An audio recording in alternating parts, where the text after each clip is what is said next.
Yo, what up, though? That's what I'm talking about. What's good? We in the city. I'm not gonna take you guys long. I'm gonna put a timer for 8 minutes because I'm long-winded. That's how you get a title like chief storyteller. So I'm gonna put my timer right here. Boom. Okay. So check it out. I was a good test taker and a bad student. Uh, when I was in elementary school and middle school, I was one of those kids that everybody liked because I did all my stuff and I was really quiet. I was a good kid, stereotypically good kid. When somebody would yell at me, I would literally shake like this, this. It was a thing. And then they told me, Eric, if you do good in the 8th grade, we will get you a laptop. They got me instead a calculator watch. That is not a laptop. I was like, there is no benefit to doing good in school. I'm working too hard, never mind. From 9th grade to 12th grade, I did almost no homework. That is not a joke. I had one class in high school where I had a 0% in homework. Students who were just singing, do not do that. Bad idea. I graduated high school with a 1.8 GPA. And now you're asking, how did you graduate high school? I graduated in summer school. I did not walk across the stage. When people listen to me speak, they think I'm like extra educated because I speak this way. I speak good. I dropped out of community college because I wasn't interested in that because I could not figure out why I should be doing any of this and no one would explain it to me. When I said, why should I do this? They said, for the degree. I said, the degree to do what? They were like, to have the degree. To do where? To get a job. For who? Because you need a job. For what? Because we said so. No. I am the king of no. If you gonna give me a reason, I ain't doing it. There's a lot of young people that are like that.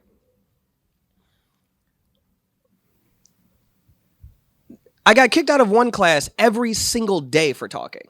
Every single day. Except for the day that one lady was in the class that my teacher had a crush on. And she liked me because I talked so much because I was funny. But other than that, every day. I think sometimes what my life would be like if somebody said, this kid talks too much, forget him. If he was like, we should just put him out of school forever. Because I talked a lot. I still talk a lot. I'm the chief storyteller.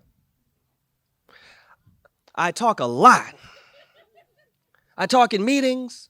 I talk on the bus. I talk back. I talk back to police. Dangerous. Don't do that.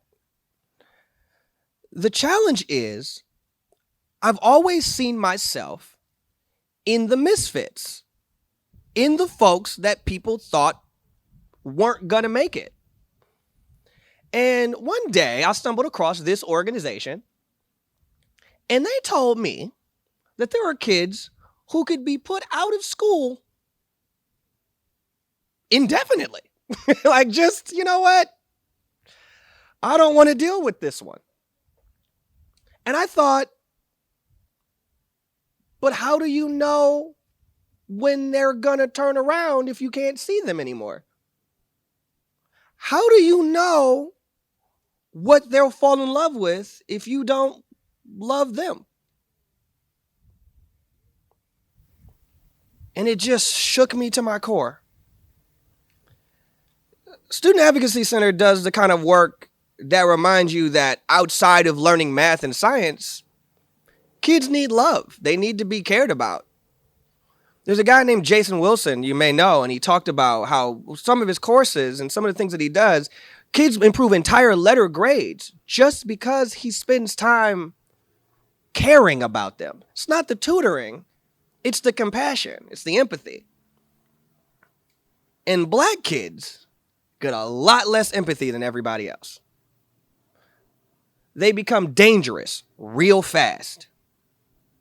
They become monsters. They think we're super villains. There's a story. When I hear the story of Mike Brown, when they were like, "Oh, he got up, he ran at the police officer, got shot 3 times, and kept running towards the cop after getting shot." You can only believe that if you think we're inhuman, and I don't believe that. SAC doesn't believe that. This is the kind of place that does the work that needs to be done, that shares the stories that are really important, because it's more than the stories, and it's more than the donations, and it's more than the cool t-shirts. Shout out to the new branding. I'm a brand strategist. I like the t-shirts. It's the people.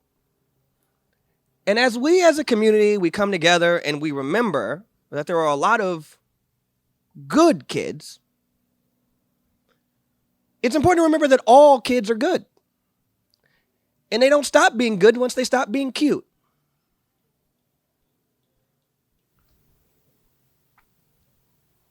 I'm really happy to be here. I'm really inspired by Perry every day and the work that this organization does every single day. As nervous as she seems to be at all times, she somehow still seems to do the work that needs to be done. And as arrogant as I am all the time, I'm not doing half as good a work as she's doing. And so thank you for having me. I'm looking forward to hearing the student stories. Shout out to the kids, and they was out here boys to man. I like that. We heard you. Hit them runs. And I am going to eat all your pizza while you're not paying attention. Thank you.